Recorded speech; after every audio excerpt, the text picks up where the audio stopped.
Before we begin, if stories like this move you, if you believe dignity is never something anyone can take from you, hit that like button, subscribe to the channel, and turn on the bell. You won't want to miss what happens next. Habla usted inglés, señorita, or should I find someone who can translate for you?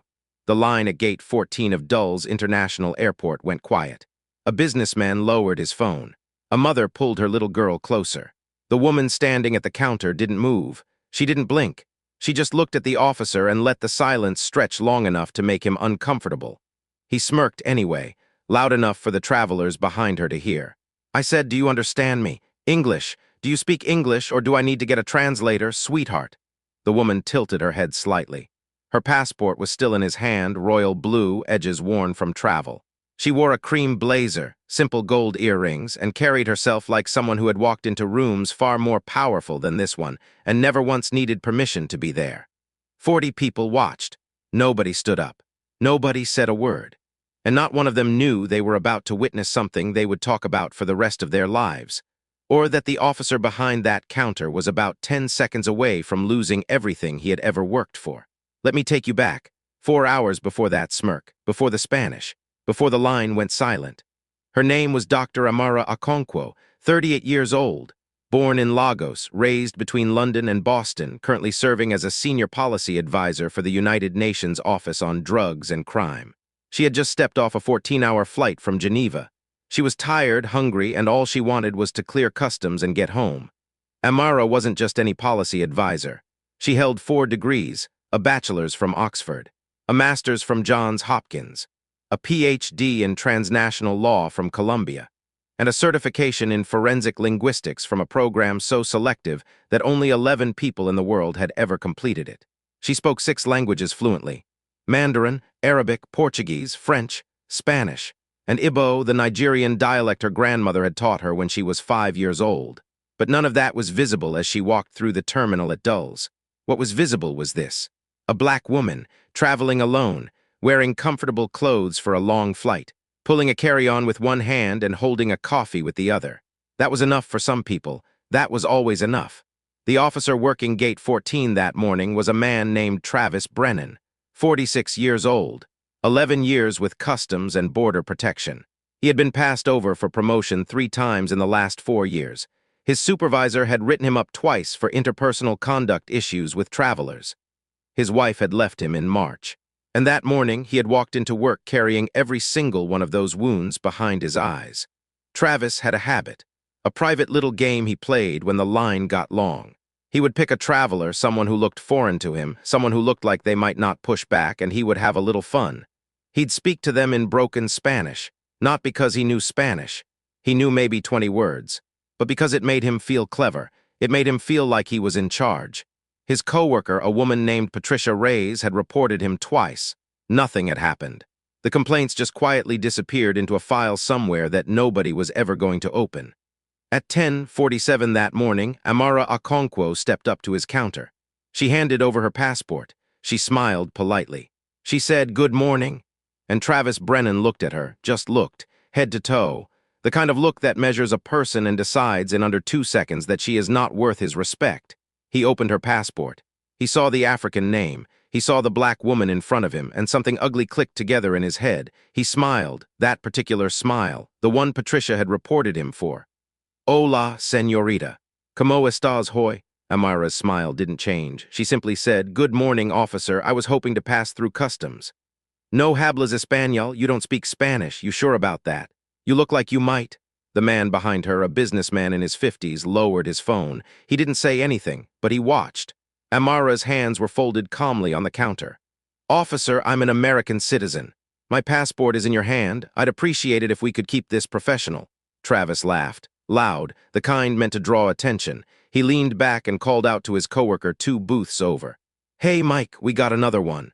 Think she's too good for Spanish class." Mike looked up, awkward, unsure whether to laugh along or look away. He chose the easier path. He looked away. Travis turned back to Amara. He leaned forward, elbows on the counter. "Look, sweetheart, I don't know where you're from, but here in America we speak English. And if your English isn't so good, maybe you should have brought someone with you?" Amara's jaw tightened, just slightly, but she said nothing. She had been here before. Not this exact hallway, not this exact officer, but this exact moment. She had learned over many years that the worst thing you could do was match the energy. The worst thing you could do was let him pull you into his mess. So she breathed and she waited. Travis flipped through her passport theatrically. He whistled. Wow, lots of stamps, let me guess, visiting family back home? I travel for work, officer. Work. Right, he said it the way someone says a word they don't believe. The woman behind Amara, a grandmother holding a stuffed bear she'd clearly bought for a grandchild, cleared her throat loudly. She was white, she was well into her 70s, and she had heard enough. Officer, could you please hurry this along? There's a line. Travis didn't even turn his head. Ma'am, I'm doing my job. This woman's documents require additional verification. Her documents look fine to me from here. Ma'am, please step back from the counter. The grandmother looked at Amara. Her eyes said what her mouth couldn't. I see you, I'm sorry. I see you. Amara gave her the smallest nod. Travis set the passport down with a thud. He leaned back, and he tried one more time, louder now, performing for the whole line. Señorita que es usted en los Estados Unidos? Estudiante, turista, trabajadora algo quizás. That last word, illegal worker, he said it with a smile, like it was a joke. Amara closed her eyes for exactly 1 second. When she opened them, something had shifted behind them. Not anger. She was past anger, something quieter, something more dangerous. Her phone buzzed in her pocket. She didn't check it. Because she knew who it was. 22 minutes earlier, she had texted her assistant from the jet bridge. She was running late for a 1 o'clock briefing at the State Department. A briefing with the deputy secretary. A briefing she was scheduled to present. Travis had no idea, none at all. And Amara made a choice, a decision she had never made in her life before. She had always let these moments pass. She had always told herself it wasn't worth the energy. But today was different. Today she had just come back from 3 days of helping coordinate the rescue of 12 young women from a trafficking ring in Eastern Europe. Young women who had spent years being mocked, silenced, dehumanized by men who thought they had the right to decide who was worth listening to. And now here she was, at a customs counter, getting mocked in broken Spanish by a man who couldn't even be bothered to read her passport properly. Not today, she thought. Not today. She thought about her grandmother in Lagos. Her grandmother who had sat her down at 7 years old and told her in Igbo, "My child, the world will try to make you smaller. Do not let it. Never let anyone tell you that you do not belong in the room you walked into." Amara had spent 30 years learning when to use silence as a weapon, and 30 years learning when to put it down. Today the silence was going down. She opened her mouth. And what came out next, the line at gate 14 would remember for the rest of their lives. The first language was Mandarin. Her voice was smooth, precise, tonal, absolutely flawless. The tones rose and fell with the kind of natural rhythm that only comes from years of immersion.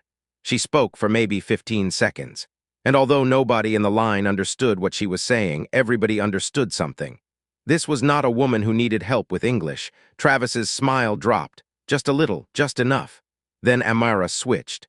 Mid-breath, no pause, no warning, she slid into Arabic. The sounds came from the back of her throat, ancient, flowing, as natural as breathing. The businessman behind her suddenly went very still. He understood Arabic. His eyes widened. Because Amara wasn't just speaking Arabic. She was speaking the formal, literary Arabic, the kind you hear at the United Nations. Then Portuguese. Brazilian Portuguese, not European, with that distinctive lilt and melody. A young couple 3 places back. They were Brazilian. They looked at each other. The woman whispered, "She's speaking perfect Portuguese." Amara wasn't done. She switched to French, then Spanish. Actual Spanish, the kind spoken in Madrid, in Buenos Aires, in Mexico City. Not the broken, mocking Spanish Travis had been throwing at her. Real Spanish. The kind he clearly did not understand one word of. Finally, she stopped. She looked Travis dead in the eye. And in English, clear and calm and absolutely devastating, she said, "That was Mandarin, Arabic, Portuguese, French, and Spanish, officer. Would you like me to repeat any of it? Perhaps in a language you actually understand?" The line was silent. You could hear the air conditioning. You could hear the grandmother with the stuffed bear exhale slowly through her nose. Travis's mouth was slightly open. His face had gone a strange color, the color of a man whose brain had not yet caught up with the situation. "Ma'am, your passport."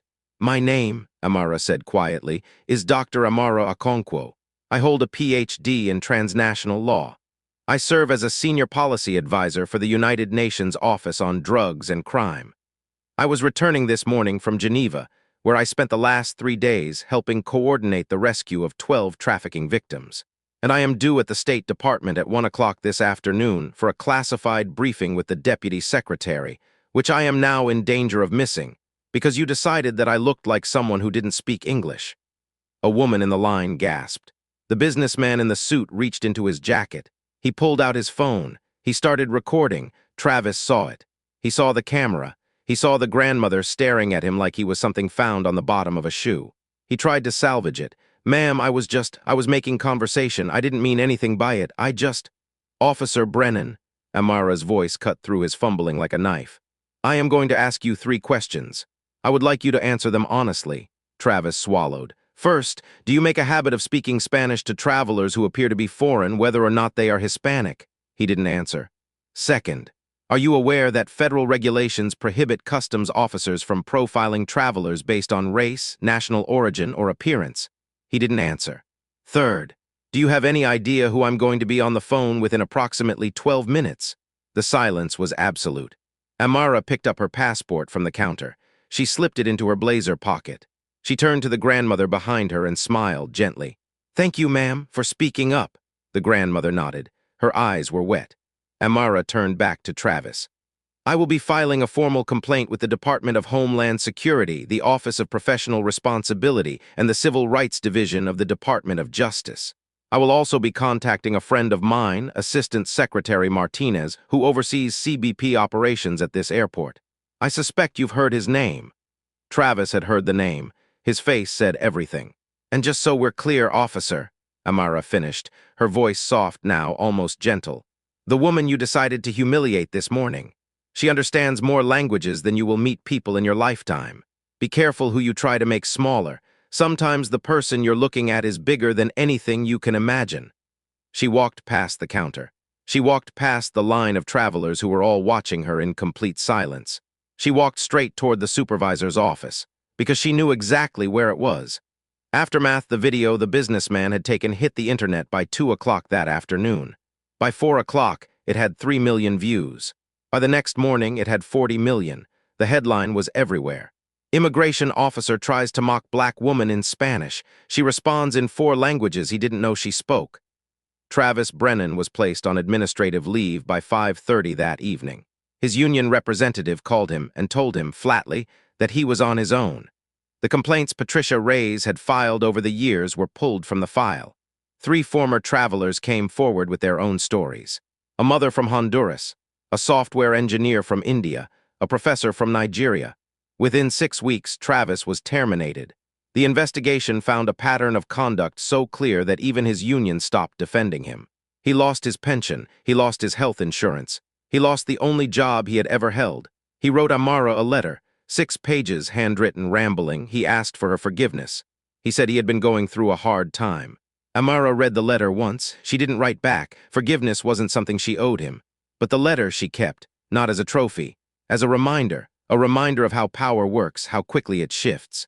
The grandmother with the stuffed bear emailed Amara through the UN Public Affairs Office 2 weeks later. Her name was Margaret. She was 74 years old. She lived in Ohio. Margaret wrote, "I wanted you to know that I've thought about that morning every day since. I wanted you to know that I saw you.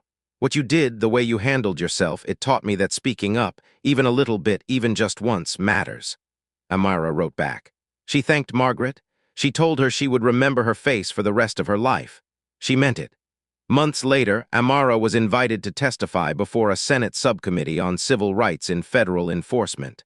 She wore the same cream blazer she had worn that morning at Dulles, the same gold earrings. At the end of her testimony, a senator asked her, "Dr. Okonkwo, what is the single most important thing you want the American people to understand about what happened to you that day?" Amara thought about it. She leaned toward the microphone, and she said simply, "I want them to understand that dignity is not something you can take away from another person. You can mock it. You can insult it. You can try to humiliate it in public. But you cannot take it, because it was never yours to begin with, and the moment you try, the only person you reveal is yourself." The room was quiet for a long moment. Then the senator said, "Thank you, doctor. Thank you for your grace." Amara nodded. She walked out of the hearing room. Outside, the afternoon sun was warm on her face. Her phone buzzed, a text from her mother in Lagos, just 4 words. I am proud, daughter, Amara smiled. She tucked her phone away, and she walked down the steps toward the rest of her life. Here's what's real. In the United States, nearly 1 in 3 Black and Latino travelers report being subjected to unnecessary questioning or hostile treatment at customs checkpoints. Those aren't numbers in a report. Those are people. Grandmothers flying back from visiting family. Students coming home from semesters abroad. Human beings who deserve, at minimum, to be treated with the same dignity as any other traveler. So let me ask you something. Have you ever stood in a line and watched someone get treated like they were less than human? Have you ever been the grandmother with the stuffed bear who saw something wrong and said something? Or have you been the person who looked away who hoped somebody else would handle it? Because here's the thing, somebody else is not coming, somebody else is you. Somebody else has always been you. If this story moved you, drop your story in the comments below. Share this video with someone who needs to hear it today. And hit that like button, subscribe, and turn on the bell, because stories about dignity, about standing tall when the world tries to make you small, they need to be told. Until next time, stay strong, and never let anyone make you smaller than you are.